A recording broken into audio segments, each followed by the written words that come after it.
That was one amazing day of cricket for an Indian cricket fan, at least. I think this test was highly anticipated and looked forward to by many cricket fans. I'm not sure if they were more nervous about it. Definitely, I was. Then looking forward to it. England has never been a happy hunting ground. Traditionally, England has never been a happy hunting ground. Maybe barring one or two here and there series, but traditionally we've always been on the back foot. And to have us go there, and especially when the team is under such transition, so they say that Rohit Sharma and Virat Kohli Roko are not there, but actually there's a lot of players who are not there. If you think about it, let's look at it. There's obviously Rohit Sharma, Virat Kohli, Ashwin, and Mohammad Shami, who's injured. He was one of the pillars. So you can say that going into the match itself, we are without four of the most common names, like bread and butter, in the Indian cricket team over the last like 10-15 years, right? And on top of that, you take this generational talent that we've managed to train over the years, Jasprit Bumrah, and he's the superstar right now in cricket. And it's almost as though he's there, but he's there only for half the matches. So going into the match, going into the series, we were definitely on the back foot. And who do you have covering for them? It's not that you have seasoned, experienced pros covering for these guys, or even people who have a little bit of experience covering for them. You pretty much have newcomers. So you have Sai Sudarshan, who's pretty much a debutant. Easwaran, who's made his debut, but not really done very well before whatever opportunities he got in first class and otherwise. And you have Karun Nair, who is making a comeback after a long time. So the nerves was definitely there for the Indian cricket team. And on top of all of this, you had a young captain, Shubham Gill, and he's not necessarily in the best of nick himself. If you even analyze the last few series he's played, the last few games he's played, he's not necessarily in the best of nicks, especially in England and out of India. So you had a lot of question marks, going into this thing with your batting. Not so much your bowling, but definitely with your batting, whether you'd be able to survive this. I don't want to say that, yes, England had a very, very bad bowling lineup, very underpowered bowling lineup. It's like having a car which is capable of going 150, which is the batting, but an engine that supports only like 50, which is the bowling. So it makes no sense at all. The Indian cricket team composition is whacked up, and we'll talk about that later. But I don't think I would want to say that the Indian batting did well only because the England bowling was not good. That's not the only reason. There was definite application and there was definite determination that you could see. KL Rahul, once again, I feel he is one of the most underrated champions of Indian cricket. His contributions should not be measured in terms of runs. His contribution should be measured in terms of impact. And when I talk about impact, I talk about role impact. And the role as a opener is to blunt out the attack, is to tire the opposition bowlers, it is to remove the shine of the ball, and ultimately it's to lay a foundation. 90 runs at a decent clip was a fantastic foundation, and he was looking very, very good, wasn't he? He was looking very good for the long haul, but it just wasn't to be his day. There were some beautiful cover drives that he played. I think the bowlers definitely tried to go for some swing. There wasn't really that kind of swing that you usually see in England tests, but whatever there was very, very well, very, very well,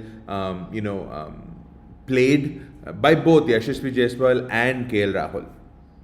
I think another thing that really stood out to me was KL Rahul's defense. Now he's got that weird kind of defense where he kind of plays a shot before leaving it. I didn't see that so much.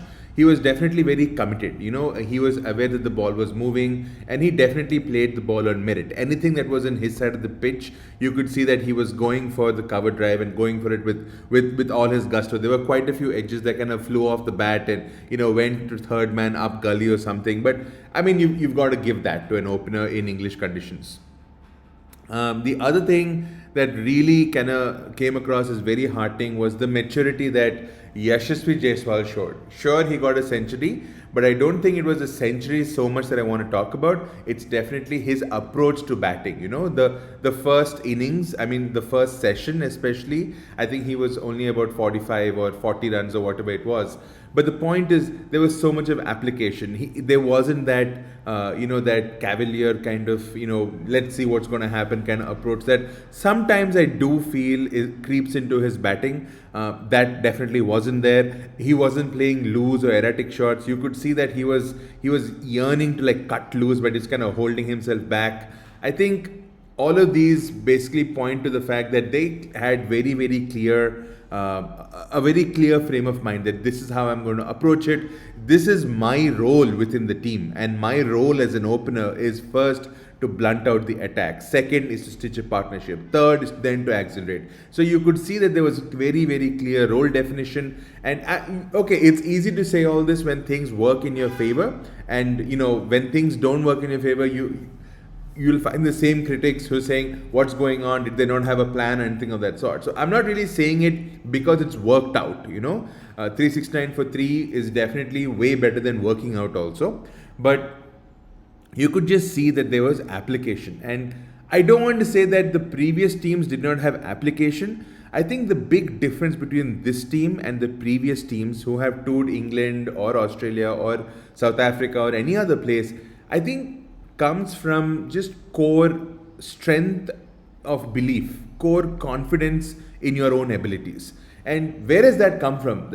I don't want to say it's come from the IPL, but it's come from the ecosystem that the IPL has created. It's come from money in the bank, without doubt. It's come from playing, world-class players in the IPL, and while preparing for the IPL in the nets of the individual teams, while talking with them. I think this is a generational thing that most Indians are going through, not just in cricket. As we interact with the West and with people from other well-to-do countries, we realize that one-on-one, we're pretty much the same. And there's no reason to feel intimidated. There's no reason to feel that we are, not capable of doing something. Talent-wise, skill-wise, we might be higher. And I think that's something that kind of was driven home. If Ganguly gave you the belief, it was driven home by Kohli, and you see this batch of players completely own it.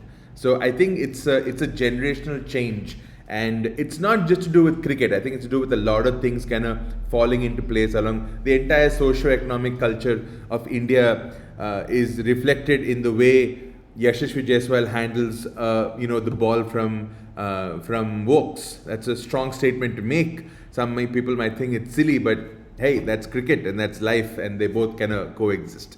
So that's what I loved about Yashasvi Jaiswal. I'm so happy he did score a century. So now that means he's got a century in West Indies, he's got a century in India, of course, he's got a century in Australia, and he's got a century in England. And Australia and England both did it in this first series. He did have an okay series in Australia, but the way in which he started, he kind of petered out towards the end. So I'm really hoping this time he doesn't get ahead of himself, doesn't make sly comments like he did at Stark that I can't hear you or the ball's not coming fast enough. Don't get ahead of yourself. You played well, be humble. I think that is something where we have to learn a little bit from our older generation, like Rahul Dravid, VVS Lakshman, Anil Kumble, Tendulkar. These guys did well and they earned the applause for it, but they were humble at the end of it. I think that is something you can't really lecture a 21-year-old like Jaiswal to do that, because the kind of trajectory he's on, nobody's been on that kind of trajectory. Everybody says he's one of the all-time greats. I don't think he's an all-time great in the making, but definitely he's a very, very exciting talent in the making. So we'll see where that takes us. And he's very young, and with every match, I feel he's just getting a lot more level-headed and a lot more mature. Sai Sudarshan was, I don't know how to say it. Was it disappointing? Yes, it was disappointing. You don't want to have, get your cap from another stalwart at number 3, Cheteshwar Pujara, but he got his India call-up cap from Puji. But the point is, he was kind of worked over, wasn't he? He was kind of the English. I mean, this is where you have to credit the England coaching setup and the confidence of the captain Stokes. They had a very, very, very clear plan. you don't see a one down player who comes in and you having two leg slips in place for him. You definitely know something's up with that. And both the balls were very, very, very purposefully balled in that line. He almost got out the first ball, and just the way he kind of collected himself after that, and he was kind of not in the crease, coming out, and just his body language, you could say he was just completely a bundle of nerves. Added to that was the fact that it was probably the last over before lunch. He didn't really want to go for a shot. He just wanted to defend, survive 2-3 balls. England had their tails up. Ben Stokes, complete master of his game. What does he do? He just bowls an absolutely innocuous swinging ball that goes down leg, and it's starting around fifth stump, like outside leg stump, and going even further away from leg stump. And sure enough, Sai Sudarshan chases the ball down his legs and flicks it for a neat catch by the wicketkeeper, in spite of the fact that there were two leg slips in place. Now, how do you explain that? I mean, you can't really dismiss his entire growth as a player, as an individual, and judge it based on this. But that was some really poor judgment. You would think that at this level, people should be able to get a hold of their nerves, but that's not the case. We've seen it multiple times. Many people have come to the debuts and gotten out in cheap manners. So I'm really hoping that the second innings or another chance that Sai Sudarshan gets, he'll make it count. Because remember, Abhimanyu Iswaran is in the wings and he would want to also make a statement. He also has been at the receiving end of many such, harsh realities of life, if you may. And Sai Sudarshan, he's a very talented boy, fantastic stroke maker. But you feel that this is not the right way for him to go. After that walks, I think, a guy who had to prove more points than anybody else, Shubham Gill. And not only is he a young captain, he is taking over the number 4 position. Remember, number 4 is an iconic position from Tendulkar. I think if you go up from Tendulkar, you can say Gundappa Vishwanath had it, but I'm not. I mean, that's a little bit before my time, so not a big a follower of that. But definitely Tendulkar's. I think I remember the time from when Tendulkar started playing at number 4. All my cricket, I've seen him play at number 4. I don't know of any number 4 before that. So from Tendulkar, you thought it would be a very, very, very tough shoes to fill when Tendulkar left, but in came along a master and a run accumulator like nobody else, who was Kohli. It's a different thing what happened to Kohli towards the end of his career. The runs just kind of petered out. The technical challenges just kind of started coming in. So, I think he took a wise call, let me put it that way, of him to go. But we'll talk about Kohli in some other time. It's too loaded a conversation for right now.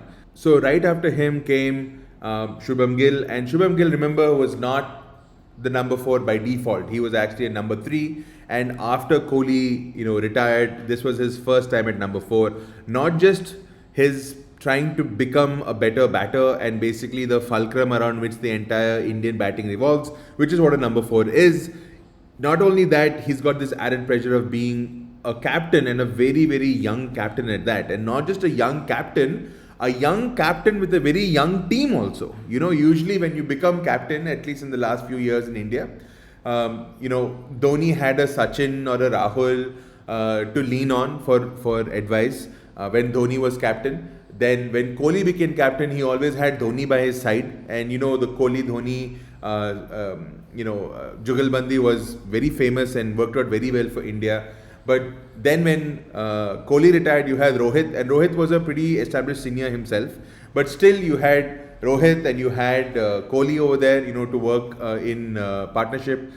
But then this time, once Rohit is gone and Kohli is gone, who's there? I mean, who is there to lean on? I guess you can say that, sure, Bumrah was there, Rishabh Pant was captain, but they are not seasoned campaigners as captains before. And sure, you can say that in IPL, a lot of these guys have captained before, but captaining in IPL and captaining in a 5-day match, India versus England, in England, marquee series, is two different cups of khichdi altogether. So I felt that he had a lot of points to prove, and from everybody's seen that interview of his with DK on Sky Sports, and The one thing that kind of comes off when you talk about when anyone talks about Shubman Gill is that he is a very intelligent cricketer, and he knows what will work and what doesn't work, right? And I think he figured it out very early that runs was the most important thing for him, right? Captaincy would come second, but it was most importantly to establish himself as the run maker, basically. Okay, and I think that's the reason why you had such a great celebration at the end once he finished his 100. It was a kind of celebration that you don't really see of Yashish Jaiswal. Of Shubham Gill. He always doffs his hat and kind of takes a bow and stuff like that. But this time it wasn't like that at all. This time it was completely different. So you could see that. I mean, I don't want to say that he emulated Kohli in his celebration of the angry young man. I'm hoping, I'm hoping he won't take Ben Stokes' name every time he celebrates. But the point is, you could see that it meant a lot. That it wasn't just a century; it was a point to prove. And that definitely came across. And talking a little bit about the way he approached the innings, I think his momentum and his tempo in the whole innings was fantastic. He was almost at a run a ball all throughout, and there was a very clear distinction between attacking shots and defending shots. So when he went for a defense, he was committed to it. When he went for an attacking shot, he was completely committed to it. One of my favorite shots was Sachin Tendulkar up on his toes, a back foot up on his toes, punch through the covers. That's one of my favorite shots of cricket, and I think after a long time, I got to see that today. Of course, it didn't go to the boundary. It didn't have the timing on it. Wasn't quite as elegant as how Tendulkar would do it. But I think Shubman Gill is pretty much as close to a purist as you will find in the Indian team in the current batch. Okay, his pull shot, might not be the best looking pull shot. It's very effective, but it's not really the best. Doesn't have that Viv Richards flourish to it of the leg coming up and stuff. But it's kind of a mix between a Venkatesh Lakshman's flick and a Ricky Ponting pull. It's kind of like a mix of both. I mean, I don't know how that's possible, but if you have a look at it, you'll understand. So yeah, I think Shubman Gill's century was definitely more than 100 runs. I'm not talking about the number of runs. I know he scored 120 odd. So it means its weight was more than 100 runs. That's what I meant. It had a lot more connotations. It had a lot more implications. It's the first day of a long series, and you wanted to make a statement, and this is about as emphatic a statement as you can make. And of course, the one guy for whom I know a lot of people tuned on and turned in to watch is another, I don't know how to call it. I mean, is he a genius? Is he a mixed bag?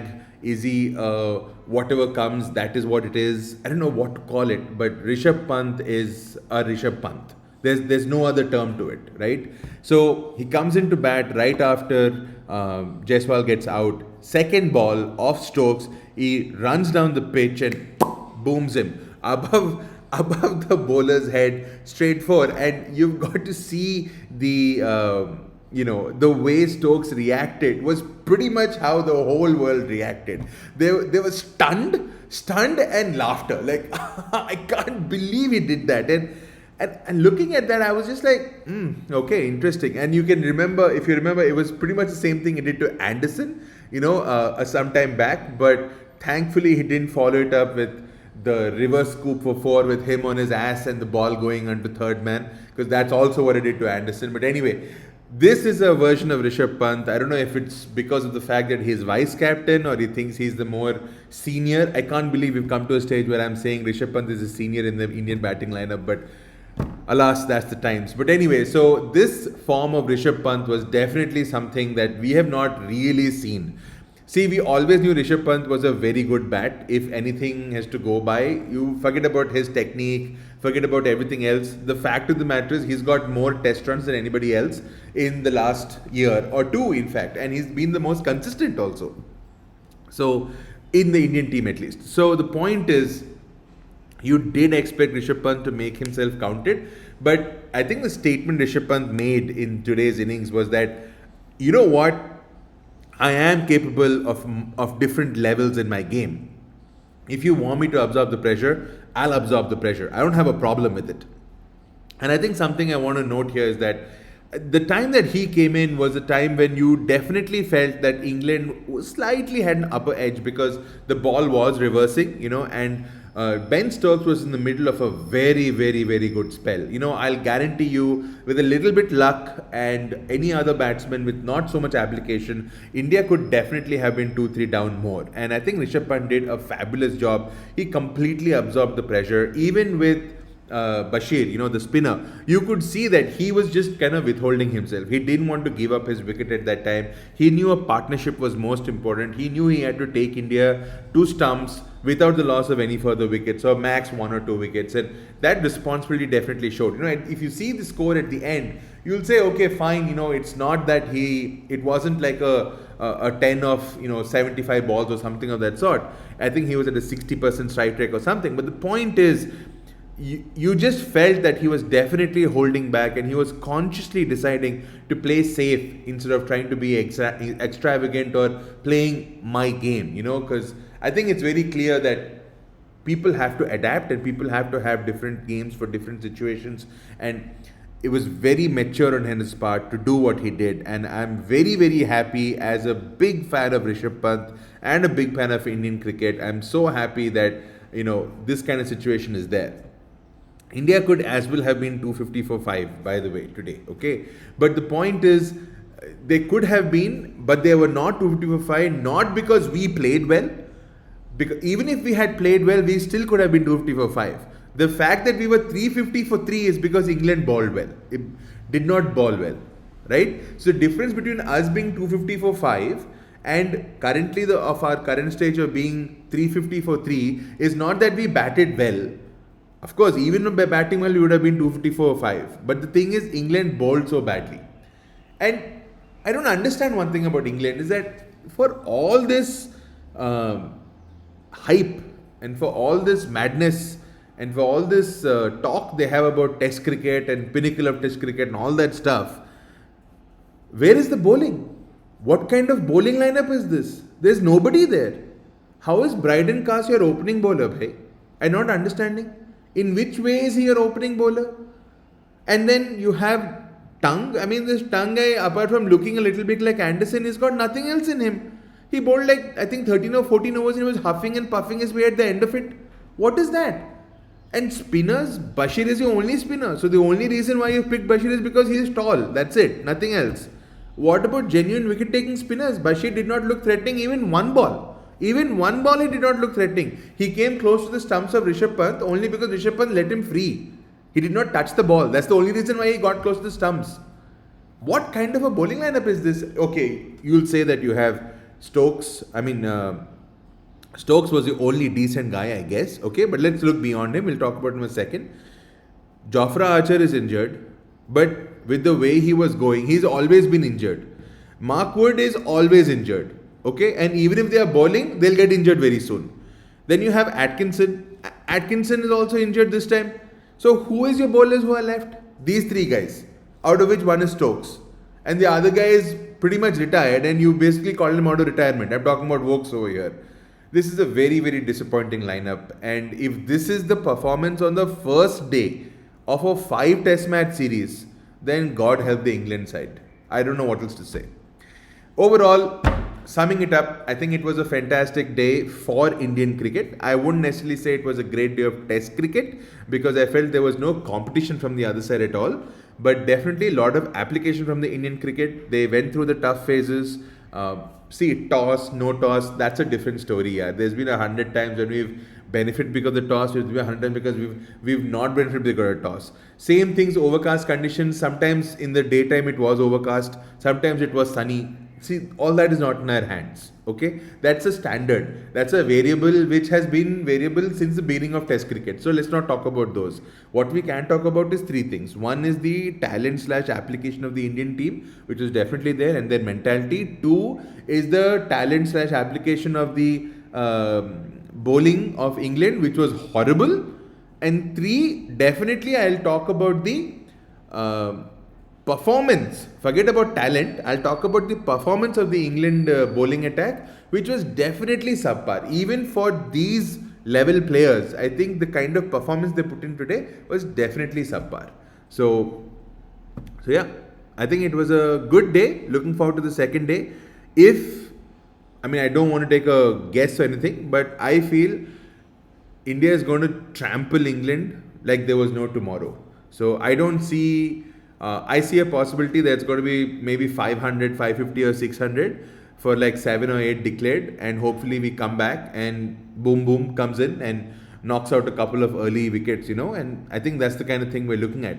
England will fight back. They've got a fantastic batting lineup with lot of depth, and they'll bat at a very very fast rate, and very fast tempo. That will definitely happen, but I think India should try to bat themselves into an impregnable situation from where they cannot lose this match, right? So there should be only two eventualities, that they either draw the match or they win the match. They should bat themselves into that kind of situation, and that all depends on this pair, and also not so much on Karun. I'm going to say it's going to depend on Jaddu. I think Jaddu is one of the most crucial figures in this batting lineup towards the bottom half, and he's got a very very important role to play. So lots to look forward to tomorrow, and see you guys tomorrow.